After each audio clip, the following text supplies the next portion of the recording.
দ্বৈত প্রচ্ছন্ন এপিস্টাসিস একটা হাইফেন তারপরে লিখবেন 9:7। ঠিক আছে, প্রথমে এটুক লেখা হয়ে গেলে বলবেন সবাই।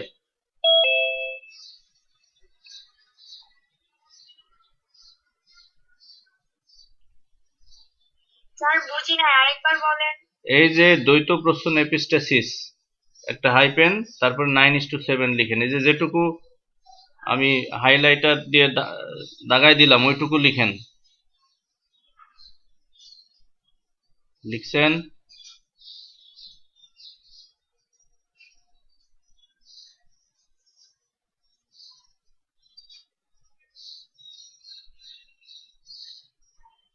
আচ্ছা, এখন এই দ্বৈত প্রচ্ছন্ন এপিস্টাসিস জানার আগে প্রথমে জানতে হবে যে দ্বৈত প্রচ্ছন্ন এপিস্টাসিস কাকে বলে। দ্বৈত মানে কয়টা?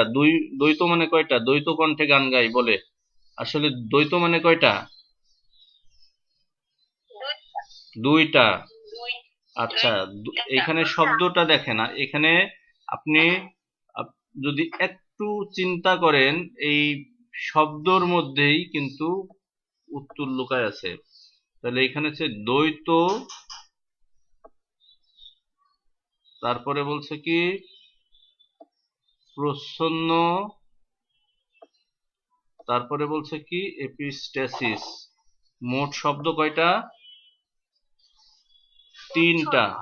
তিনটা, দ্বৈত, প্রচ্ছন্ন আর হলো এপিস্টাসিস। দ্বৈত মানে কয়টা? দুইটা।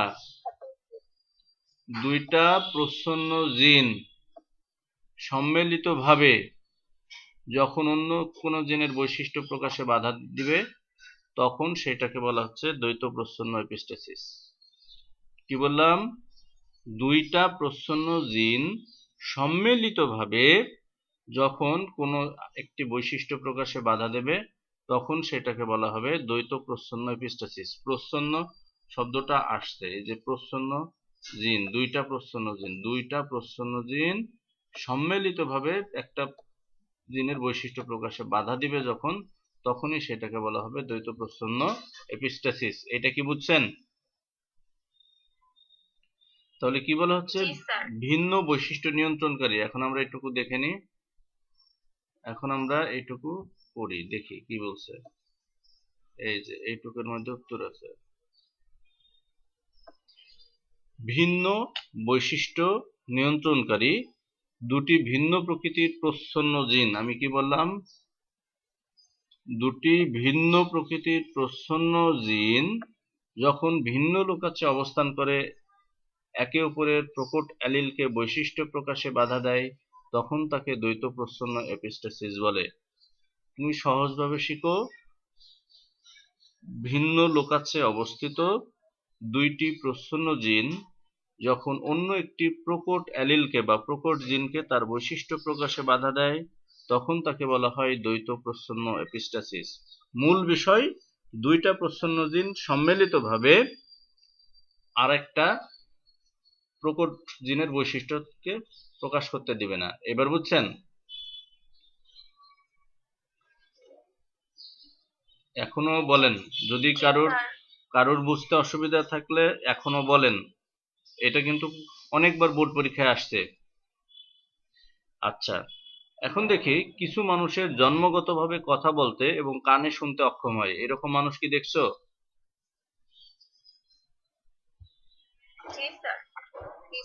তাহলে কি যে কিছু মানুষ জন্মগতভাবে কথা বলতে এবং কানে শুনতে অক্ষম, এদের মুখ বধির, ডিফ অ্যান্ড মিউট, এদের মুখ বধির বলে। তাহলে এরা একই সাথে কথাও বলতে পারে না, আবার হচ্ছে কোনো কিছু শুনতেও পায় না, এই জন্য এদেরকে বলা হয় মুক বধির বা মুখ বধির। দুটি ভিন্ন লোকাচে অবস্থিত, লোকাস কাকে বলে বলেন একজন? লোকাস কাকে বলে? সংজ্ঞাগুলি এই জন্য বারবার পড়তে বলছিলাম। লোকাস কাকে বলে? ই বলো, হাবিবা বলো।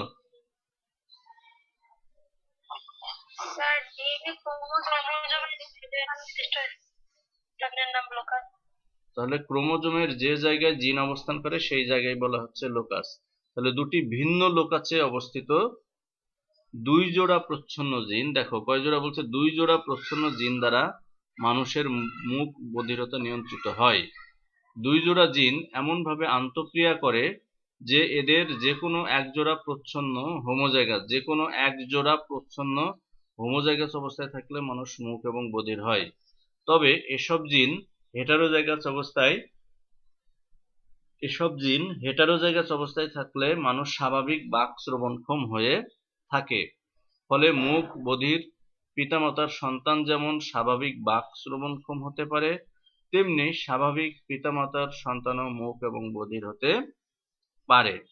কারণ কি, যখন ওই দুইটা প্রচ্ছন্ন জিন হোমোজাইগাস অবস্থায় চলে আসবে তখনই সে কি হবে, এরকম মানে মুখ বধির হবে। ঠিক আছে, যদি এরকম থাকে, ধরো আমি লিখে দেখাই, যদি এরকম যদি দুইটা প্রচ্ছন্ন জিন যদি এরকম পাশাপাশি আসে, মানে এটা যদি হোমোজাইগাস অবস্থায় আসে, তাহলে বাবার মা স্বাভাবিক হলেও তার ছেলে মেয়ে কিন্তু মুখ ও বধির হবে। আবার যদি এরকম হয় হেটারোজাইগাস, একটা প্রকট এরকম যদি হেটারোজাইগাস অবস্থায় আসে, তাহলে আবার সে কিন্তু মুখ এবং বধির হবে না। এটা কি বুঝছো? আর যদি এরকম দুইটা প্রচ্ছন্ন জিন যদি পাশাপাশি আসে, তাহলে বাবা মা যদি স্বাভাবিক হয় তাহলে তাদের ছেলে মেয়ে তারপরেও কিন্তু মুখ বধির হবে। আচ্ছা, তারপরে কি দেখো, যে এইবার সবাই খাতায় লিখো, এখন থেকে যেটুকু বলবো সেটুকু লিখো, যে বাক এবং শ্রবণ শক্তির প্রচ্ছন্ন জিনকে যথাক্রমে ক্যাপিটাল এম এবং ক্যাপিটাল জিন দ্বারা চিহ্নিত করলে দুই ধরনের জিনোটাইপ বিশিষ্ট মুখ ও বধির হবে। তাহলে এই যে এটা একটু লিখে ফেলো, এই পর্যন্ত একটু লিখো। এবার হাতে কলমে শিখতে হবে। এই যে জিনতাত্ত্বিক ব্যাখ্যা, এই এক লাইন লিখে ফেলো এইটুকু। সময় 1 মিনিট, দ্রুত লিখো। বাক এবং শ্রবণ শক্তির প্রচ্ছন্ন জিনকে যথাক্রমে স্মল এম এবং স্মল ডি দ্বারা চিহ্নিত করলে দুই ধরনের জিনোটাইপ বিশিষ্ট মানুষ মুখ বধির হবে। এরা হচ্ছে 1 DD M M, 2 capital D small M. অর্থাৎ এই দুইটা জিন যখন স্মল মানে প্রচ্ছন্ন যে জিন, এই দুইটা জিন যখন হোমোজাইগাস অবস্থায় আসবে তখনই মানুষ মুখ বধির হবে। লিখছো সবাই খাতায়? এটা লাস্টে দেখাবা আমাকে।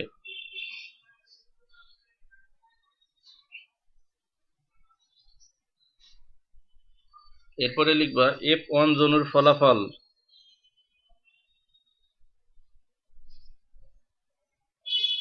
F1 জনুর ফলাফল।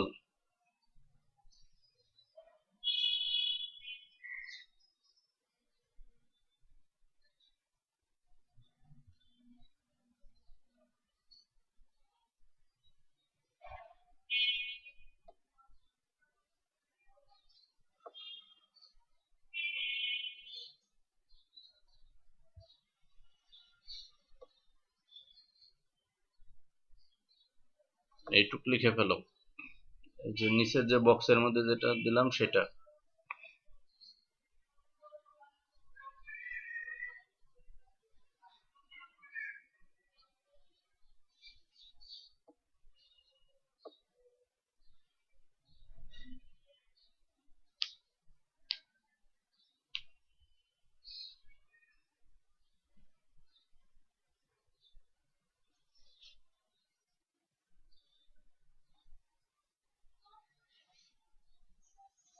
কি লেখা হয়েছে?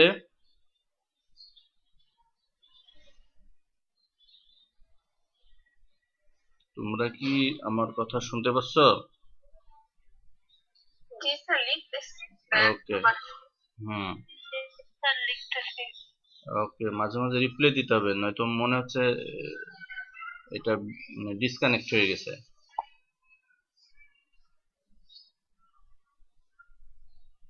এখানে কি ইতি আছো?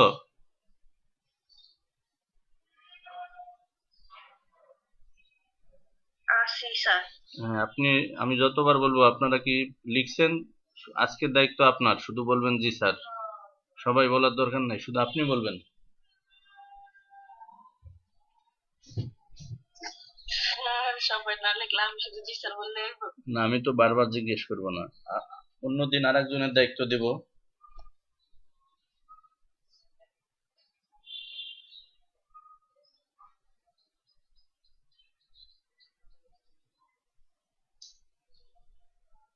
বাকশক্তি ও শ্রবণ শক্তির প্রচ্ছন্ন জিনকে যথাক্রমে স্মল এম এবং স্মল ডি দ্বারা চিহ্নিত করলে দুই ধরনের জিনোটাইপ বিশিষ্ট মানুষ মুখ বধির হবে। এরা হলো এক, স্মল ডি ক্যাপিটাল এম এবং ক্যাপিটাল ডি স্মল এম অর্থাৎ বিপরীত ধরনের।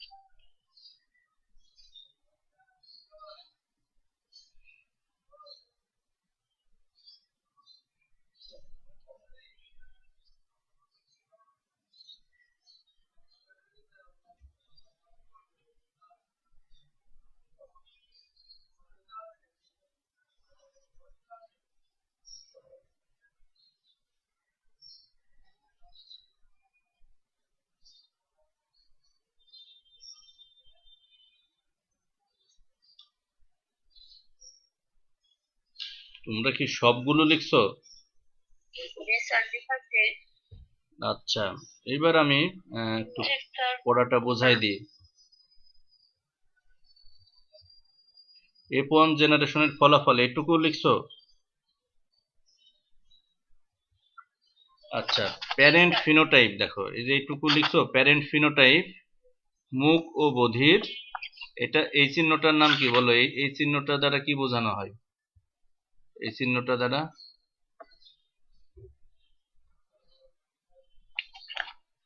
স্যার স্ত্রী গ্যামেট। আচ্ছা, এটা দ্বারা স্যার ওইটা আগে তো কোন গ্যামেট ছিল, এইটা আচ্ছা, আমি সহজ করে বলে দিই, আচ্ছা, এটা ভুল করতে পারেন, আমি সহজ করে বলে দিই। অলওয়েজ মানে মা পজিটিভ, মায়েরা সবসময় পজিটিভ থাকে। এবার বলেন প্রথমটা কি?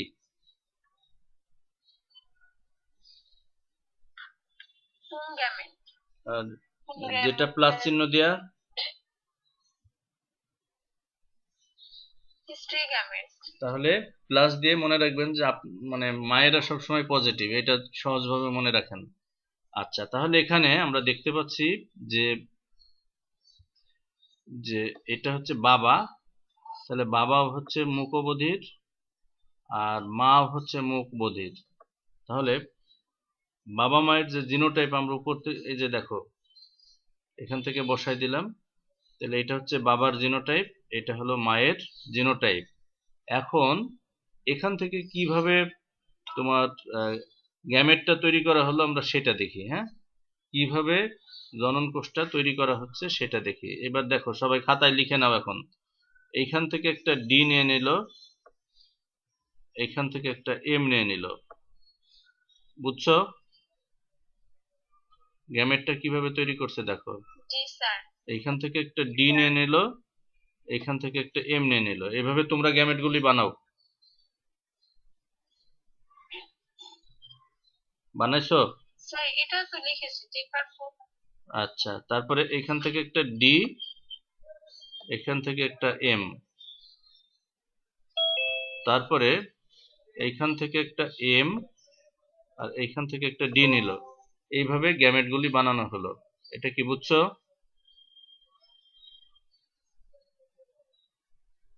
জি স্যার। ওকে,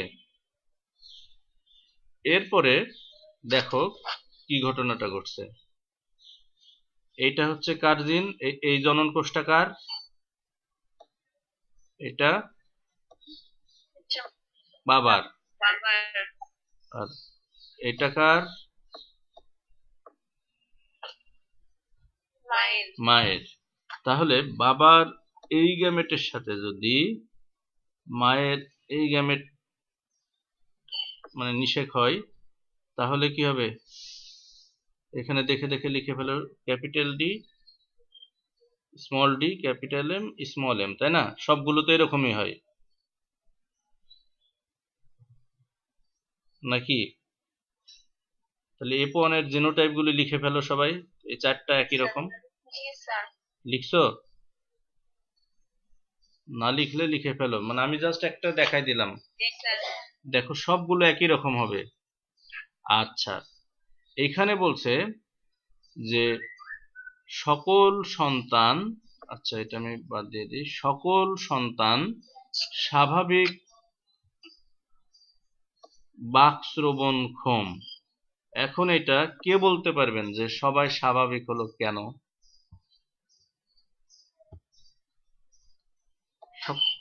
সবাই স্বাভাবিক কারণ কি বলো?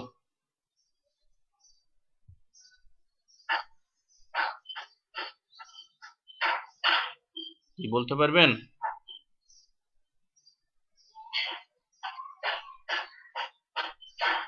না, স্যার এগুলো সবগুলাই সেম, আর মানে একটা বৈষম্য প্রকাশ পায়নি এজন্য।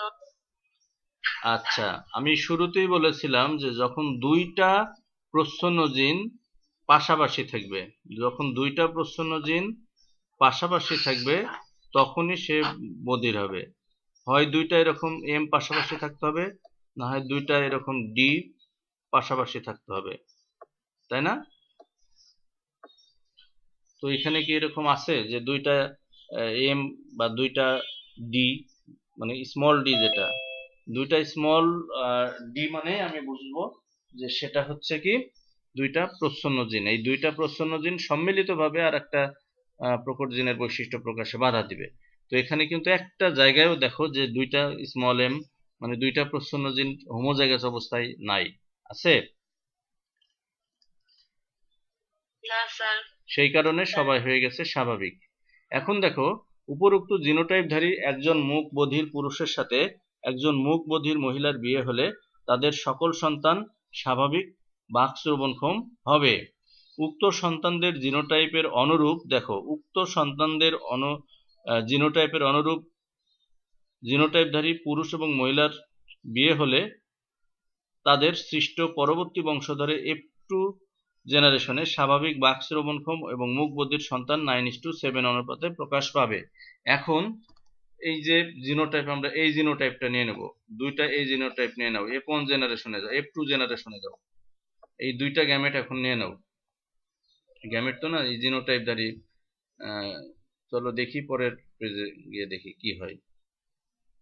এবার লিখো এইটুকু, F2 জনুর ফলাফল, সবগুলো লিখবা না, যেটুকু বলবো শুধু ওইটুকু লিখবা, সময় আছে 10 মিনিট। F2 জনুর ফলাফল লিখে এই যে এই গ্যামেট তৈরি, এই 8টা যে গ্যামেট হয়েছে সেই 8টা গ্যামেট পর্যন্ত লিখবা। তারপরে নিষেকের ফলাফল প্যানেট বোর্ডের চেকার বোর্ডের মাধ্যমে উপস্থাপিত হলো। এইখানে শুধুমাত্র এই যে আমি যেটুকু দাগাই দিচ্ছি এইটুকু লিখবা, সবটা আঁকবা, আঁকার পরে এই যে এই 4টা গ্যামেট বসাবা আর এই 4টা গ্যামেট বসাবা, আর বাকি যে 16টা ঘর ফাঁকা রাখবা। নাও F2 জনুর ফলাফল লিখে ফেলো, লিখে গ্যামিট, ওই যে 8টা যে গ্যামিট দেখানো হয়েছে সেটা করবা, তারপরে লিখবা নিষেকের ফলাফল প্যানেট চেকার বোর্ডে উপস্থাপিত হলো। এইটুক লেখার পর জাস্ট এই যে নিচের 4টা গ্যামেট আর উপরে এই বক্সে 4টা গ্যামেট লিখবা, আর বাকি 16টা ঘর ফাঁকা রাখবা।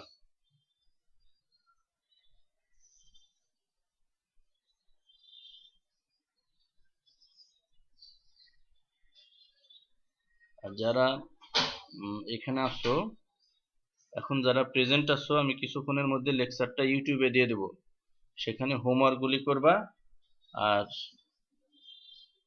ওই ইউটিউবে আইডিগুলি লিখে দিবা কমেন্টস বক্সে, তাহলে ওইগুলো প্রেজেন্ট দেওয়া হবে।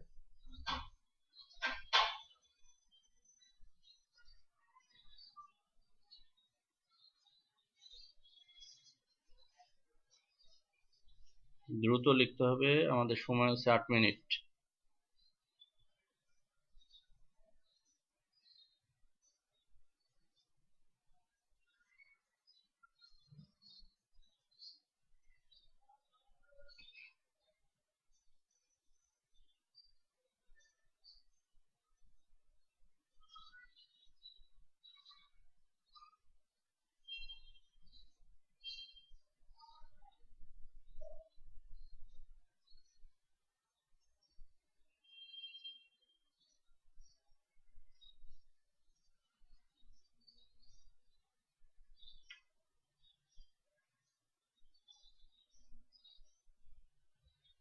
স্যার 16টা ঘর কি ফাঁকা fill up থাকবে? করে ফেলবো? না না না, এখন না, শুধু এই বক্স টাকানোর পরে উপরের 4টা আর নিচের 4টা গ্যামেট লিখে ফেলো। এই যে এই 4টা গ্যামেট লিখবা, এই যে এই 4টা গ্যামেট, আর হচ্ছে যে এই 4টা গ্যামেট। হ্যাঁ, এই ছকটা কিছু, এই ছকে কিছু করা যাবে না, এই ছকটা এখানে কিছু করবা না, এই যে আমি কেটে দিলাম, এগুলো ফাঁকা রাখবা।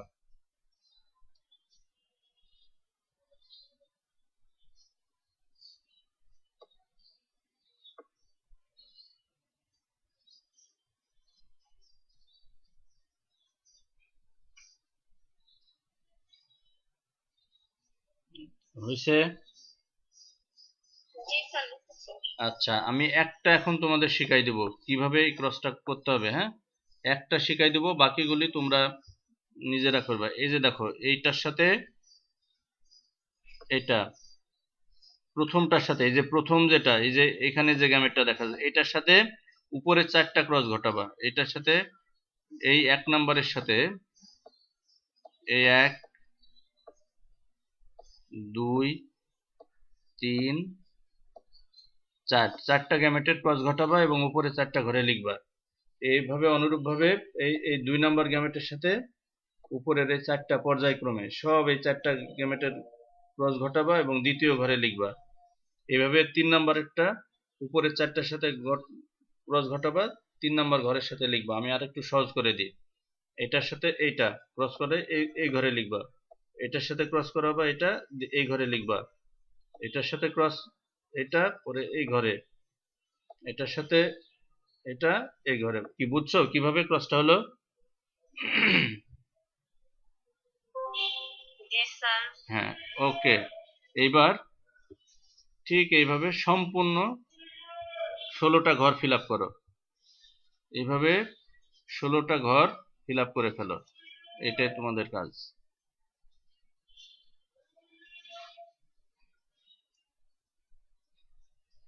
16টা ঘর ফিল আপ হয়ে গেলে বলবা।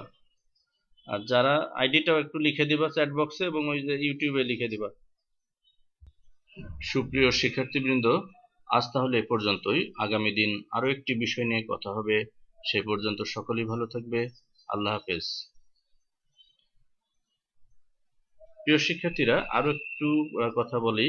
তোমরা এই চেকার বোর্ডের মাধ্যমে সবগুলি তথ্য এখানে লিপিবদ্ধ করবে এবং লিপিবদ্ধ করার পর দেখবে যে মুখ বধির এরকম সন্তানের সংখ্যা হবে 7 জন এবং স্বাভাবিক যে বাক শ্রবণক্ষম সেটি হবে 9 জন। অর্থাৎ এখানে দ্বৈত প্রচ্ছন্ন এপিস্টাসিসের যে ফিনোটাইপিক অনুপাত সেটি হবে 9:7। এবং তোমরা এখানে লক্ষ্য করবা যে যেখানে যেখানে যে এরকম দুইটা প্রচ্ছন্ন জিন, দুইটা প্রচ্ছন্ন জিন হোমোজাইগাস অবস্থায় থাকবে। এই যে দেখো এরকম হয় ক্যাপিটাল ডি অথবা স্মল এম এরকম যখন থাকবে, সেইগুলোই কিন্তু তোমরা লক্ষ্য করো যে মুখ এবং বধি রয়েছে। হ্যাঁ, তো প্রত্যেকটা জায়গায় এই যে দেখো এই জায়গাগুলিতে কিন্তু তোমার কি দেখা যাচ্ছে যে হোমোজাইগাস অবস্থায় রয়েছে, সেই কারণে দেখো মুখ এবং বধি রয়েছে। তাহলে তোমার মনে রাখার জন্য আমি বলে দিচ্ছি, দুইটা প্রচ্ছন্ন জিন, একই ধরনের দুইটা প্রচ্ছন্ন জিন পাশাপাশি থাকলেই সেই সন্তানগুলি হবে মুখ এবং মুখ বধির, যেটাকে বলা হয়। এইভাবে তোমরা চেকার বোর্ডটা কমপ্লিট করবে। তো প্রিয় শিক্ষার্থীরা, আজ তাহলে এ পর্যন্তই। সকলে ভালো থাকো। আল্লাহ হাফেজ।